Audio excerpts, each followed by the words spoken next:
वैसे भी कल सोमवार है, काफ़ी लोगों ने कल भी एकादशी जो लोग करेंगे कल भी, हाँ दूसरे दिन की भी एकादशी है, लेकिन आज की एकादशी की तो महिमा विलक्षण है।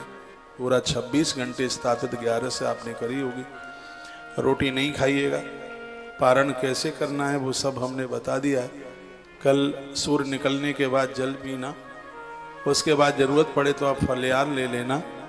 जो परसों का व्रत सोमवार वाला व्रत नहीं किए हैं तो वह 1:45 बजे के बाद में ब्राह्मण को जिमा करके वो अन्न ले लें। तुलसी पत्र हाथ में ले लें, जल ले लें, 3 बार आचमन करें। 1:45 बजे से लेकर के लगभग 4:15 बजे तक का उसका बीच का बड़ा अद्भुत मुहूर्त, उसका दिव्य टाइम है। जिन्हें परसों नहीं करना है, सोमवार नहीं करना है, उनके लिए नहीं तो हमने बोल दिया है कि 10वीं भेदी एकादशी नहीं है, इसलिए 2 दिन की कर डालो। जिंदगी भर से खाई तो रहे, एक आध दिन की एब्सेंट लग जाए क्या फर्क पड़ता है। अब हम लोग तो 25 तारीख को करेंगे पारण। 25 तारीख को भोर में 5:55 से लेकर 6:19-20 तक का पारण का टाइम है। और यदि 6:20 से आप चूक गए तो त्रयोदशी लग जाएगी। और आपने दुर्वासा जी की वो कथा पढ़ी है, राजा अम्बरीश की वो तिथि में द्वादशी में त्रयोदशी तो लग रही थी, सो ब्राह्मणों ने उन्हें पारण करा दिया। इतने में वो आ गए थे, वो क्रोधित हो गए। लेकिन जिस राजा ने पारण किया तो वहां पर श्री दुर्वासा जी सब जगह घूम घाम के आ गए, शरण नहीं मिली और आखिर में अम्बरीश के पास आए। पारण करने से व्रत में होने वाला अपराध सबका प्रायश्चित हो जाता है।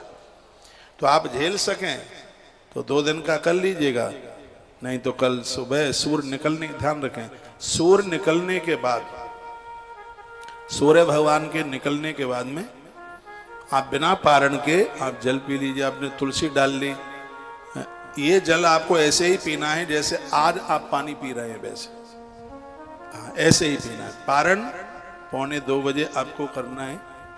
हाँ भूख लगी है, फल वगैरह ले लीजिएगा, कोई दिक्कत नहीं है। मध्याह्न काल में ही आपका पारण होगा। यदि आप परसों करेंगे तो कोई पारण करने की जरूरत नहीं है। आप जल पीजिएगा, आप फलियार लीजिएगा, कोई पारण नहीं करना है। सोमवार का आप व्रत कर रहे हैं, कल सोमवार है, तो यह पारण आपको परसों हमारे साथ ही करना है। 6:20 भोर में, उससे पहले पहले यह पारण कर लेंगे। ये पुत्रदा जो एकादशी है ये आपके बच्चों को ऊंचाई देगी, पुत्रों को ऊंचाई देगी। छोटे छोटे बच्चे गर्भ में खत्म हो गए या जन्म लेने के बाद में समाप्त हो गए तो पुत्रदा एकादशी उन शिशुओं का भी उद्धार कर देती है, कल्याण कर देती है। एक सहज में मैंने एक पारण की बात आपको बता दी है, कोई ऐसा कठिन काम नहीं है बिल्कुल। यदि आप परसों व्रत नहीं कर रहे हैं तो तुलसी पत्र के साथ में कल मध्याह्न में आप पारण कर लेना, सुबह पानी वगैरह ले लेना, फल फ्रूट ले लेना, कोई दिक्कत की बात नहीं है।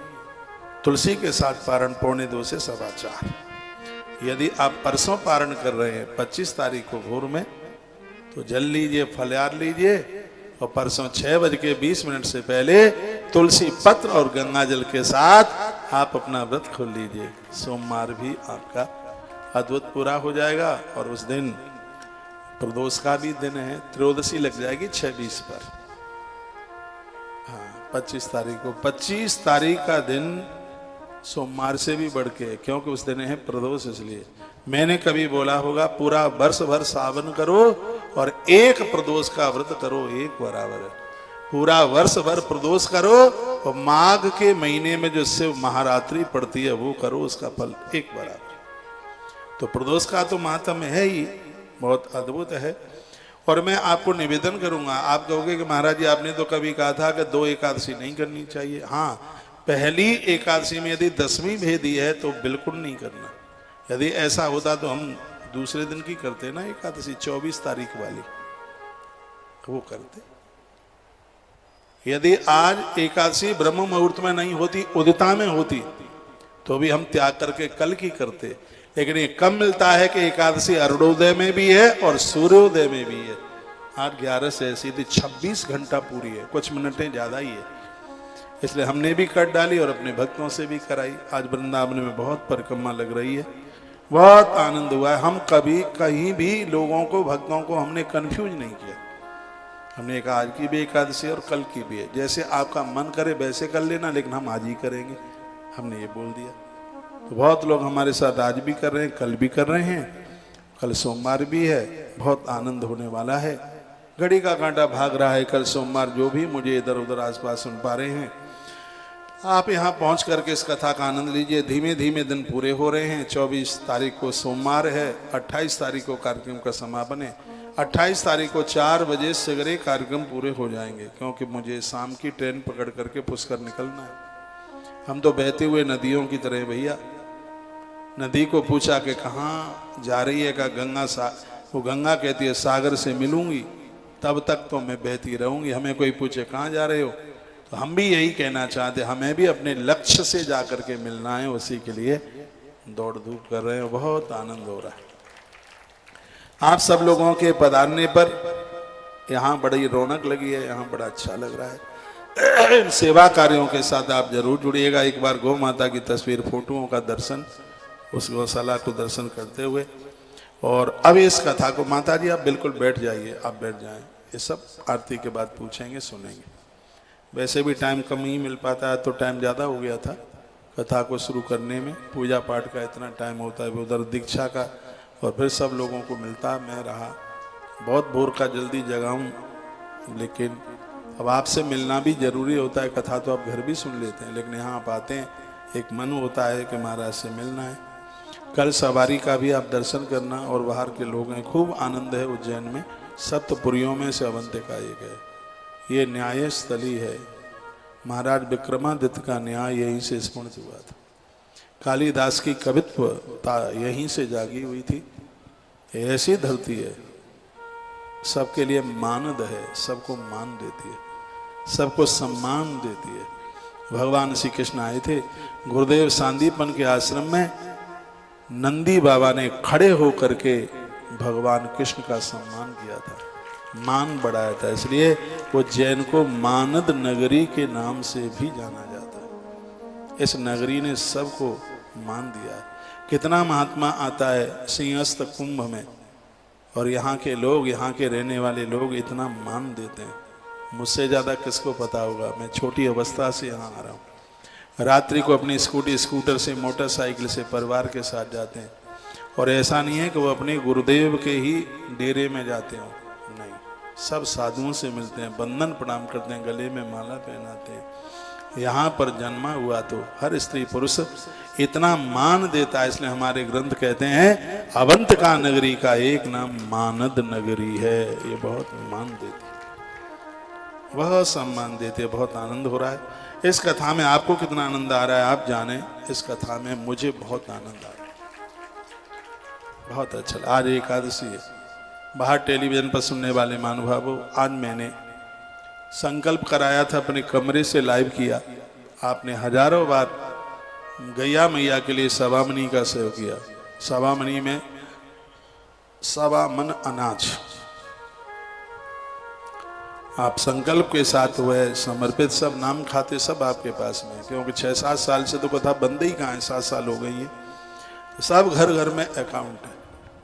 इसलिए तो ये इतना बड़ा यह कार्य चल रहा है। गया जी के नाम बहुत जोर से चल रहे हैं। आश्रम के नंबरों पर आप संपर्क करते हुए अपना रजिस्ट्रेशन नंबर ले लें। आपका व्यापार वाणिज्य खूब बड़े, घर में आनंद, संतान संतति की प्राप्ति हो। इसलिए 5 दिन का जन्माष्टमी कार्यक्रम वृंदावन में 31 तारीख से, यही 31 अगस्त से लेकर 4 तारीख तक, 5 तारीख को तो बस भगवान को वंदन प्रणाम करके हम मुक्तिनाथ कैलाश मानसरोवर के लिए निकलेंगे। तो आप सब पधारिएगा। लड्डू गोपाल उधर से लेके आइएगा, हजारों लड्डू गोपाल जी के ऊपर महाअभिषेक होगा। आप आइएगा।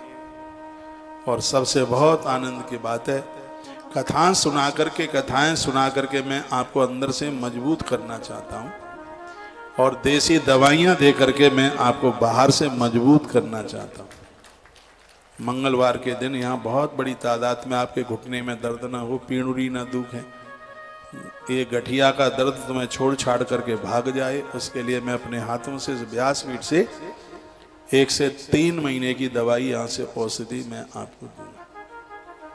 उसके लिए सामान की आज मैंने व्यवस्था करी है, जिसमें इलायची लगनी है, अजवाइन लगनी है, जीरा लगना है, उसमें मेथी लगना है, 2-3 चीज़ें और डालूंगा, वो आपको बताऊंगा नहीं। हाँ, कुछ तो बचा के रखना है ना। तो वो यहीं से आपको मंगलवार को, क्योंकि मंगलवार के दिन औषधि की बड़ी महिमा है, औषधि लेने की, वितरण की बहुत बड़ी महिमा है। और एक सूचना और सुन लीजिए, गुरुवार के दिन रात्रि को 8:30 बजे टीवी पर मुझे जितना भी युवा सुन पा रहा है, आप सब उज्जैन आइए, हम और आप बीच में एक मीटिंग लेते हैं। आप पढ़ाई कर रहे हैं तो भी आइए, और आप कमाने धमाने के लिए चलिए तो भी आप आइए, क्योंकि मैंने इकोनॉमी भी पढ़ी है, मैंने कॉमर्स की किताबें भी पढ़ी हैं। वर्तमान समय में आप कैसे सफल हो सकते हैं, तो कुछ ऐसे सूत्र मेरे पास में हैं।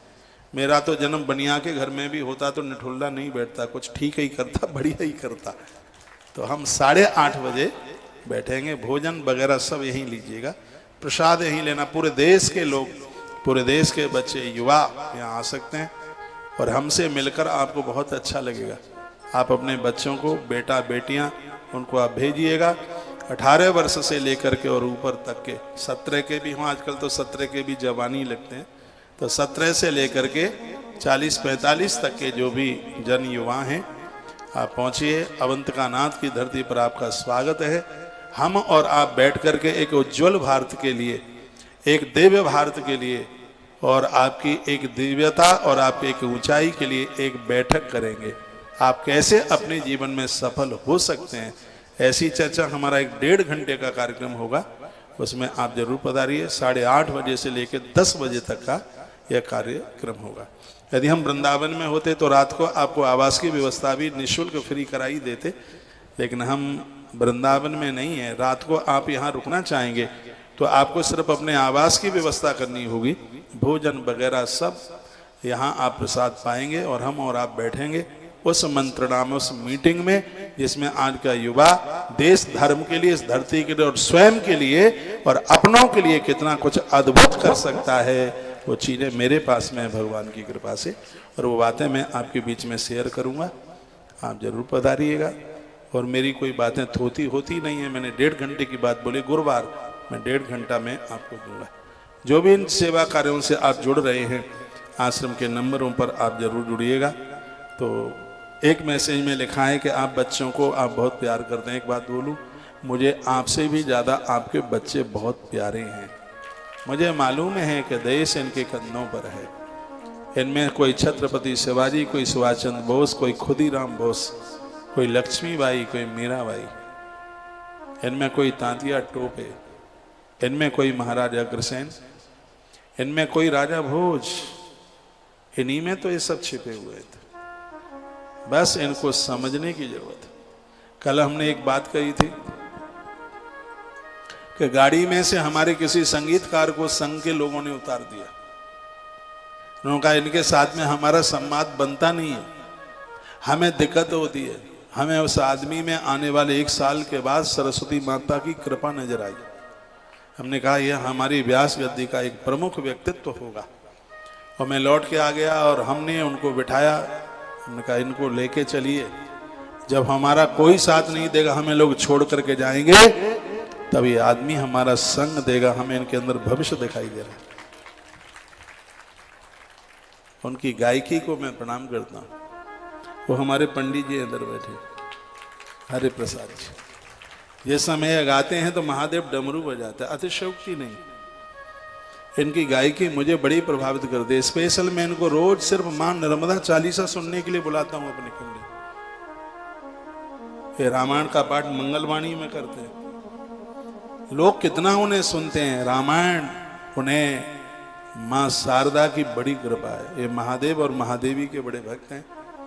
सेवतो इनके सिर के ऊपर बैठ के ही लगता है कि आसन बिछा लिया क्या उन्होंने, अतिशयोक्ति नहीं है।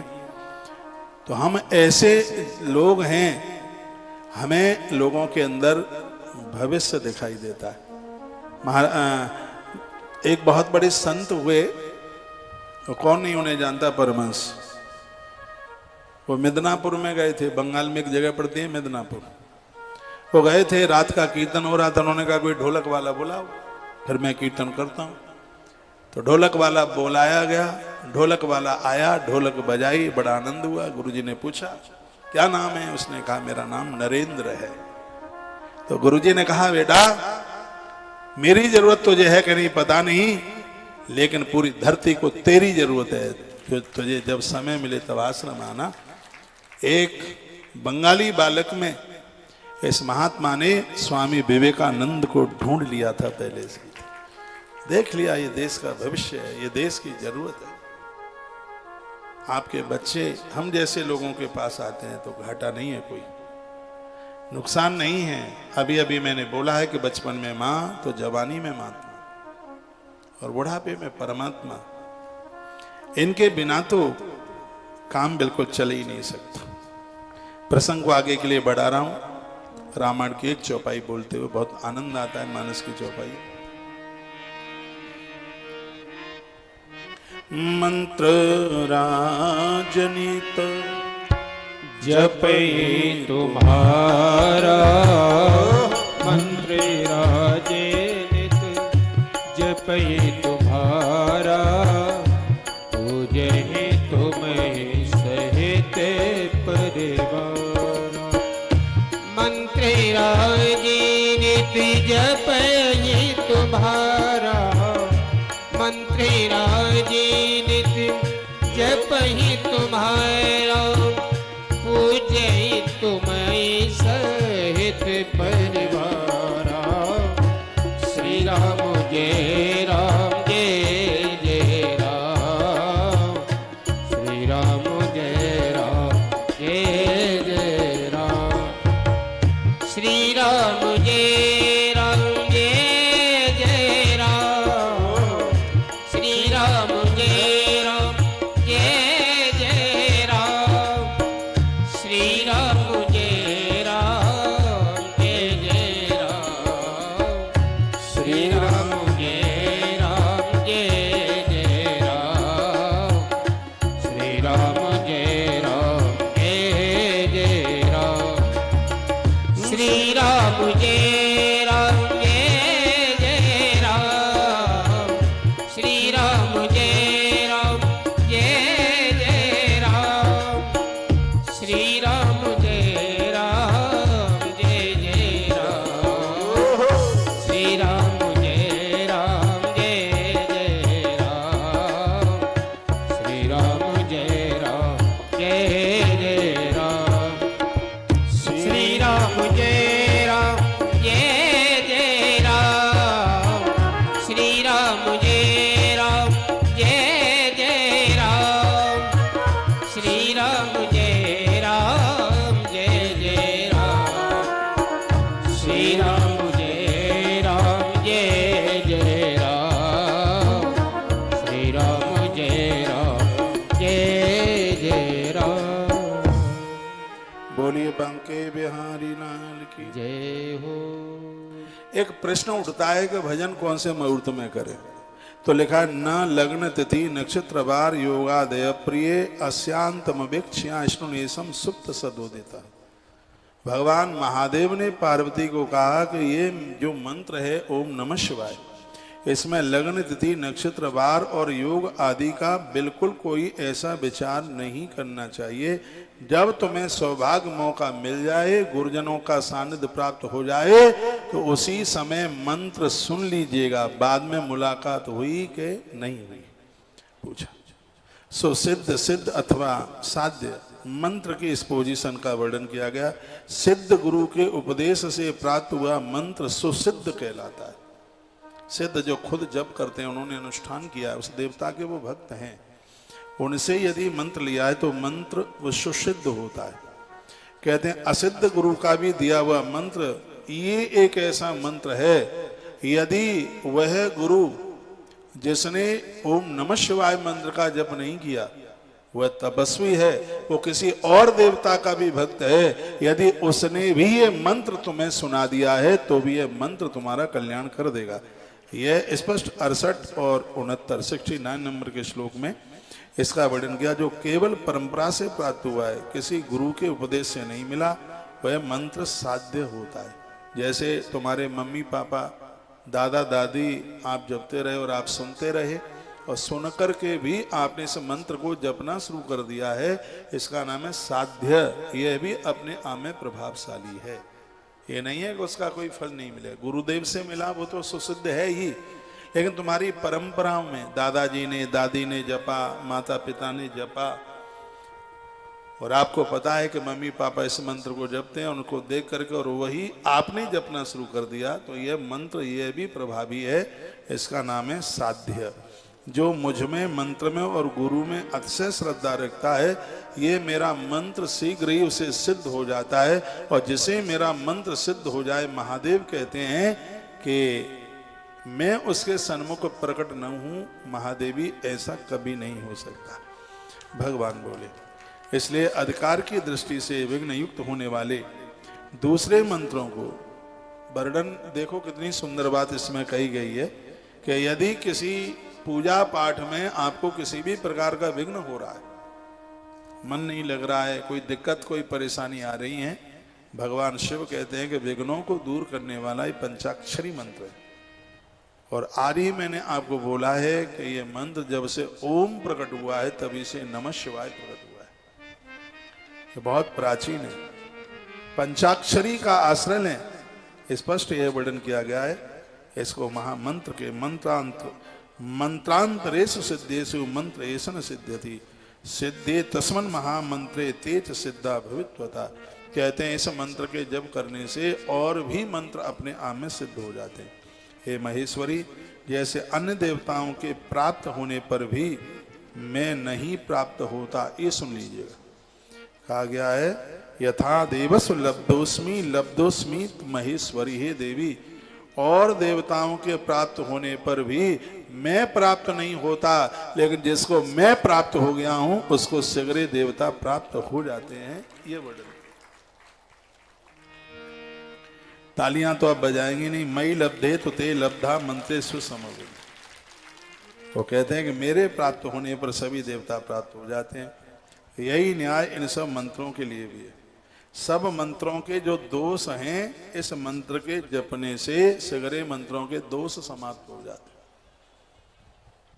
इसलिए कहा गया है कि आप कोई मंत्र जप रहे हैं, कहीं कोई त्रुटि, उसमें कोई गलती हो रही है, तो आप ओम नमः शिवाय का जप कर लेते हैं, तो इसके जपने से सगरे मंत्रों के दोष समाप्त हो जाते हैं। ये स्वयं भगवान महादेव अपने मुख से कह रहे हैं।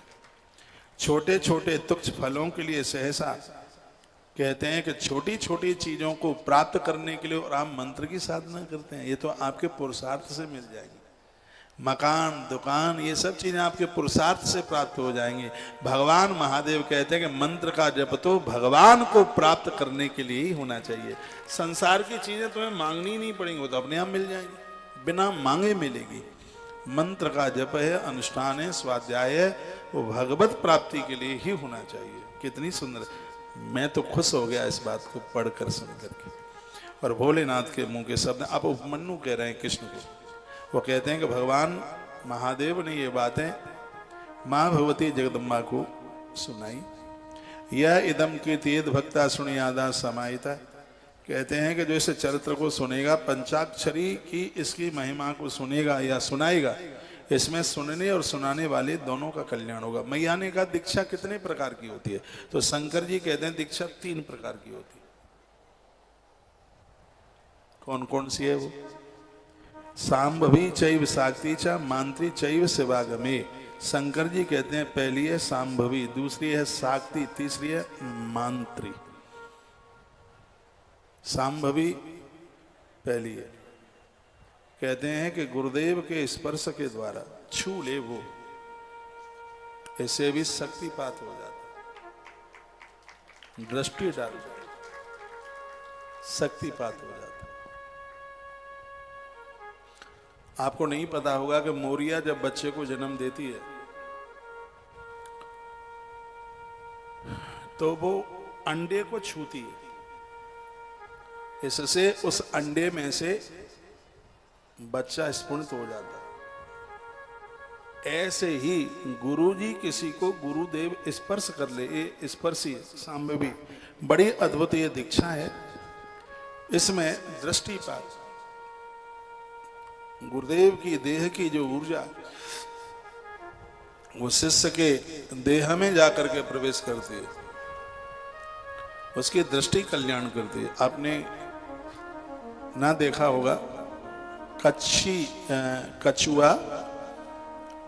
कछुआ मादा अपने बच्चों को रेत में रख देती है। रेत में, नदी के किनारे उसके जो छोटे छोटे अंडे हैं वो रेत में रखे हुए होते हैं। इन अंडों में बच्चा कैसे पैदा होता है? वो कछुई पानी में गर्दन निकाल करके बराबर देखती रहती है। उस कछुई के देखने से अंडे में बच्चे पैदा हो जाते हैं। गुरुदेव की दृष्टि मात्र से उसके जीवन में भगवत शक्ति प्रकट हो जाती है। गोस्वामी जी ने कहा था, सिर्फ गुरुदेव की दृष्टि पड़ जाए तो पाप ताप प्रताप संताप सब खत्म हो जाते। संत दरस जीमी पातक टरे, अपराध समाप्त हो जाते। बड़ी अच्छी बात कही और भगवान भोलेनाथ बता रहे हैं, गुरुदेव के दृष्टिपात मात्र से, स्पर्श से, संभाषण से, उनकी दृष्टि से जीव के तत्काल पासों का नाश हो जाता है और बुद्धि स्फुरित होती है। यह दीक्षा सांभवी दीक्षा है। वैसे उसको दृष्टि दीक्षा कह दें, स्पर्श दीक्षा कह दें, अच्छे शब्दों में उसको सांभवी दीक्षा के नाम से उसे जाना गया। उस दीक्षा के भी दो भेद हैं, एक है तीव्रा और एक है तीव्रतरा के दो भेद हैं। पासों के क्षीण होने में जो शीघ्रता या मानता होती है, उसके भेद से ये दो भेद बताए गए। जिस दीक्षा से तत्काल सिद्धि या शांति प्राप्त हो जाती है वह तीव्रतरा मानी जाती है। इसमें साधक उस कोटि का होता है, मंत्र लिया, गुरुदेव ने स्पर्श किया, दृष्टि डाली और समय नहीं लगता और उसके अंदर से गांठें खुलती जाती हैं। ये दीक्षा तीव्रतरा है। वो गुरु इतना तपस्वी है और उस शिष्य में इतनी पात्रता है कि तीव्रतरा उसको लगता है कि गुरुजी ने 1000 दिन का समय दिया है, मुझे मंत्र और कम समय में ज्यादा से ज्यादा जपना है, तो उसको फल बहुत जल्दी प्राप्त होता है। इसका नाम है तीव्रतरा।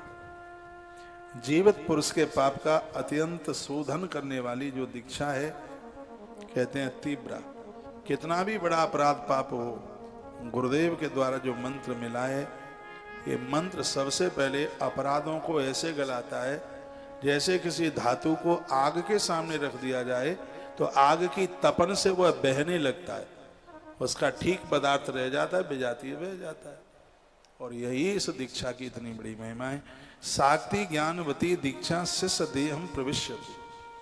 गुरु योग मार्ग से शिष्य के शरीर में प्रवेश करके ज्ञान दृष्टि से ज्ञानवती दीक्षा, उसको साक्ति कहते हैं।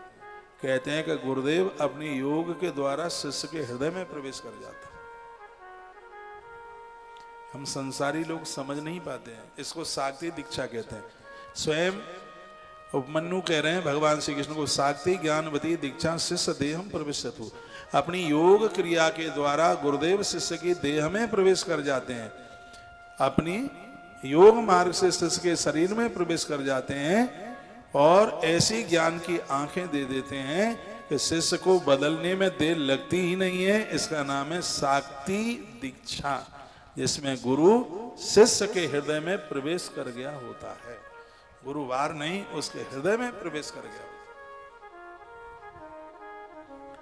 ये बहुत बड़ी बात है। तीसरी है मांत्री। मांत्री क्रियावती दीक्षा कुंडम मंडल पूर्वे का। क्रियावती दीक्षा को मांत्री दीक्षा, जिसमें गुरुदेव की सेवा करके और एक शिष्य एक बहुत बड़ी साधना को प्राप्त कर लेता। गुरु जी को आज्ञा करने में देर लग सकती है, लेकिन उसको कार्य को करने में बिल्कुल देर नहीं लगती। गुरुदेव के आदेश का पालन करना। पहले समय में ऐसा ही होता था, शिष्य लोग गुरु जी के पास पढ़ने लिखने को जाते थे तो गुरुदेव उन्हें काम बता देते, 1000 गैया ले जा, और जब 4000 गैया हो जावे तब वापस ले आना।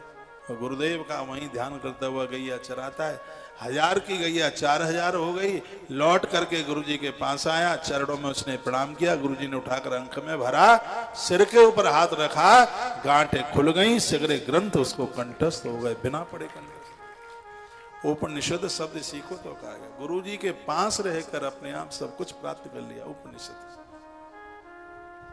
तो 3 तरह की शक्ति पातानुसारेण शिष्य अनुग्रिय मरिहति शैव धर्मानुसार से तन मूल वहां समाहता। शिष्य गुरु के अनुग्रह का भाजन होता है, शैव धर्म का अनुसरण करता हुआ शक्तिपात का वो मूलक होता है।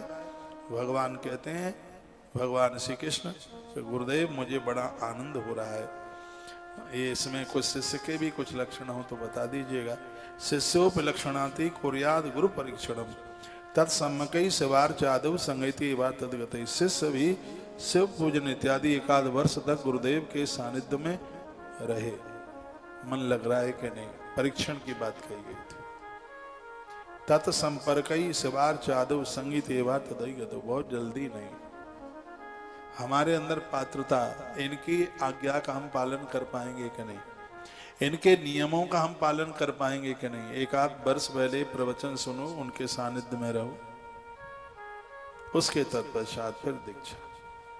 यो गुरु से शिव प्रोक्तो यह सवास गुरु स्मृता। कहा गया कि शिव ही गुरु है और गुरु ही शिव है। इन दोनों में बिल्कुल अंतर नहीं है। गुरुवा शिव था विद्या कारण संस्थिता। कहते हैं विद्या के आकार में शिव ही है, गुरु बनकर विराजमान है। कहते हैं कि तुम्हारा इष्ट ही धरती पर तुम्हारा मार्ग प्रशस्त करने के लिए एक गुरु के रूप में आया है।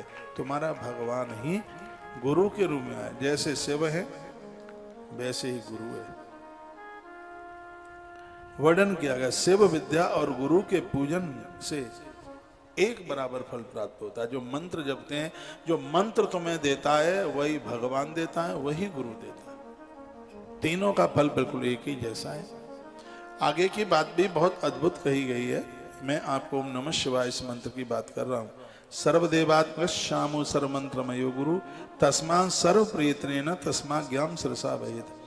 शिव सर्वदेवात्मक है और गुरु भी सर्व मंत्र में है।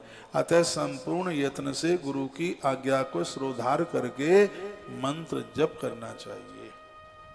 ये ऐसा कार्य है। यहाँ दीक्षाधारी विभिन्न गुरुओं से लिए हुए बहुत लोग बैठे हैं। बहुत तो मंत्र भूल ही गए, वो तो पड़ोसन लेके आ गई थी इसलिए लेके आ गए। उन्हें ना मंत्र का ध्यान है। बहुत तो अपने गुरु को भी भूल गए। खैर है माता पिता को नहीं भूले, नहीं तो उन्हें भी भूल जाएंगे।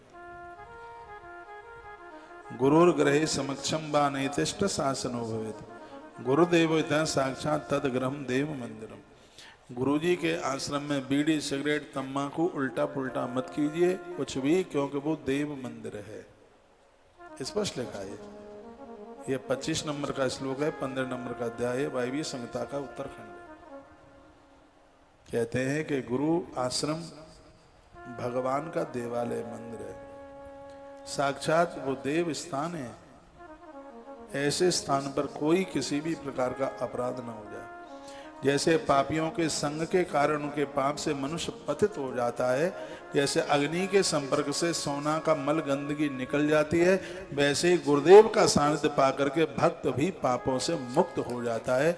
इसमें कोई संशय वाली बात नहीं। यथा अग्नि समीपस्थो घृत कुंभो विलीयते तथा पापम विलीयता या आचार्य से समीपता। ये शब्द लिखा हुआ है।